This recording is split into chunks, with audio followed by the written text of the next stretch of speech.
आदाब। और आज की इस वीडियो के अंदर हम अपने जो सिलेबस डिस्कशन वाली सीरीज़ है उसको आगे बढ़ाएंगे और आज हम जो है क्लास 12th में इंग्लिश के सिलेबस को डिस्कस करेंगे। ओके, सो अब बात कर लेते हैं इंग्लिश में बुक्स की। तो इंग्लिश के अंदर जो है हमारी दो बुक्स है क्लास 12th में, एक है फ्लामिंगो, दूसरी है विस्तास वाली बुक। ठीक है, तो जो इंग्लिश का पेपर है वो 80 मार्क्स का होने वाला है। 20 मार्क्स का जो इंटरनल असेसमेंट है, जिसमें 5 मार्क्स लिसनिंग स्किल्स के हैं, 5 मार्क्स स्पीकिंग स्किल्स के हैं और 10 मार्क्स का जो प्रोजेक्ट वर्क मतलब फाइल बनाने को मिलती है 10 मार्क्स उसके हैं।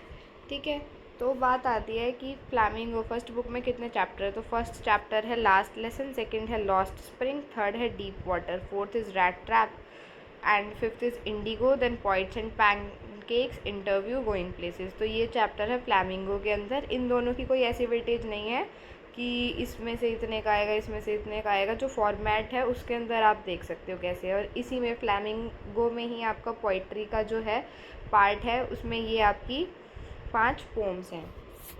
फिर बात आती है विस्तास की। तो विस्तास के अंदर ये सारे चैप्टर्स हैं जो कि आपको कवर करने हैं। फिर हम देख लेते हैं कि इंग्लिश के अंदर फॉर्मेट कैसा है, किस हिसाब से क्वेश्चंस जो हैं आने वाले हैं। तो जो सेक्शन ए होगा, सेक्शन ए के अंदर जो है एक अनसीन पैसेज होगा, ठीक है, 12 मार्क्स का, और एक केस बेस्ड फैक्चुअल पैसेज होगा जो कि होगा 10 मार्क्स का। तो एक 10 एक 12, तो दोनों हो गए 22 मार्क्स के। तो 22 मार्क्स के दो पैसेज हो गए। उसके बाद अगर हम चले सेक्शन बी की तरफ, तो सेक्शन बी है क्रिएटिव राइटिंग स्किल्स, जिसके अंदर क्या होने वाला है, एक नोटिस होने वाला है जो 50 वर्ड आपकी जो है लिमिट है वर्ड्स की, और 4 मार्क्स का होगा, जिसमें 1 मार्क्स फॉर्मेट का, 2 कंटेंट के और 1 marks accuracy spelling and grammar का। उसके बाद बात आती है कि सेकंड क्वेश्चन होगा 4 ही मार्क्स का होगा। उसके अंदर जो है एक इनविटेशन, और इनविटेशन के साथ में मतलब कि फॉर्मल इनविटेशन का या तो रिप्लाई आएगा या फॉर्मल इनविटेशन लिखना आएगा, तो ऐसे चॉइस आती है, तो वो भी 4 मार्क्स का ही है। फिर लेटर होता है, लेटर में भी चॉइस होती है, एक लेटर टू एडिटर होता है और एक जॉब एप्लीकेशन होता है, वो आता है 5 मार्क्स का। देन जो फोर्थ क्वेश्चन आता है क्रिएटिव राइटिंग स्किल्स में, वो आता है आर्टिकल या रिपोर्ट राइटिंग। दोनों में ही चॉइस होती है, या तो आर्टिकल लिख सकते हैं या रिपोर्ट राइटिंग लिख सकते हैं, दोनों ही मतलब 5 मार्क्स का क्वेश्चन है जिसमें से आप दोनों लिख सकते हैं। उसके बाद बात आ जाती है सेक्शन सी की। तो सेक्शन सी के अंदर जो है, जो फर्स्ट क्वेश्चन होएगा लिटरेचर का, इसमें दोनों ही बुक्स में से क्वेश्चन होंगे। तो फर्स्ट एक पोइट्री का एक्सट्रैक्ट होगा 6 मार्क्स का, ठीक है। उसके बाद जो सेकंड क्वेश्चन होने वाला है, तो सेकंड क्वेश्चन होएगा एक प्रोज का एक्सट्रैक्ट होएगा विस्तास में। ये है सेक्शन सी का फर्स्ट क्वेश्चन, मतलब क्वेश्चन नंबर 7 जो है वो फ्लैमिंगो की पोइट्री में से एक एक्सट्रैक्ट होगा। फिर क्वेश्चन नंबर 8 जो है वो प्रोज का एक्सट्रैक्ट होगा विस्तास में से। देन एक प्रोज का एक्सट्रैक्ट होगा फ्लैमिंगो में से, जिसकी 6 मार्क्स की वेटेज है। फिर उसके बाद एक short answer type question, short answer type questions जो हैं 5 क्वेश्चन होंगे, मतलब कि 5 क्वेश्चन करने हैं, 6 क्वेश्चन दिए होंगे।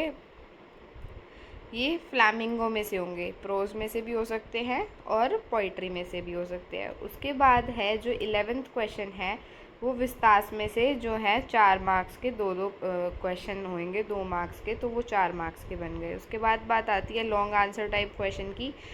तो इसके अंदर 5 मार्क्स का एक क्वेश्चन होगा, या तो प्रोज से होगा या पोइट्री से होगा फ्लैमिंगो की, और फिर एक 5 मार्क्स का क्वेश्चन विस्तार से होगा। तो ये इंग्लिश का सिलेबस है, इसके अलावा और कुछ नहीं है। इजी है, बस अपनी क्रिएटिव स्किल्स को बढ़ाओ। सारी जगह ही देखा जाए तो जो फर्स्ट पार्ट है इसमें भी आप कितना ज़्यादा सोच सकते हो उसी के ऊपर ही है। तो क्योंकि जो अब पैसेज है वो ईजी नहीं आते, आपको अपना दिमाग लगाना पड़ता है, डायरेक्ट क्वेश्चन जो है उसमें से नहीं बनते हैं।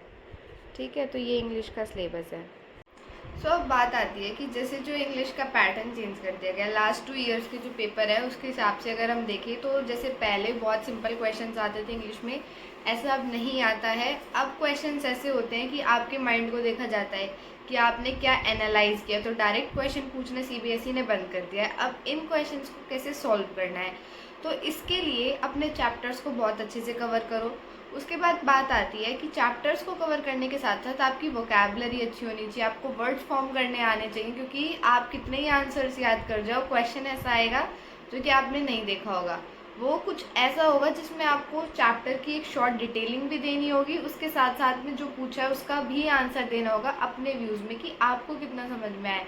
तो उसके लिए जो है अपनी थिंकिंग को जो बढ़ाओ, एक एनालिसिस करना सीखो कि चीज़ों को कैसे एनालाइज करते हैं, उसके बाद में सोचो उस चीज़ के बारे में। ऐसे करके इन तरह के क्वेश्चंस की प्रैक्टिस करना स्टार्ट करो अगर इंग्लिश में जो है 98+ मार्क्स स्कोर करने हैं तो। और अपनी वोकैबलरी पे सबसे ज़्यादा ध्यान दो, क्योंकि वोकैबलरी का जो है बहुत मेन रोल है। जितने भी आर्टिकल पैसेज हो गए उसके अंदर भी यही सब देखा जाता है। ठीक है, तो अच्छे से पढ़ना। Take care, bye bye.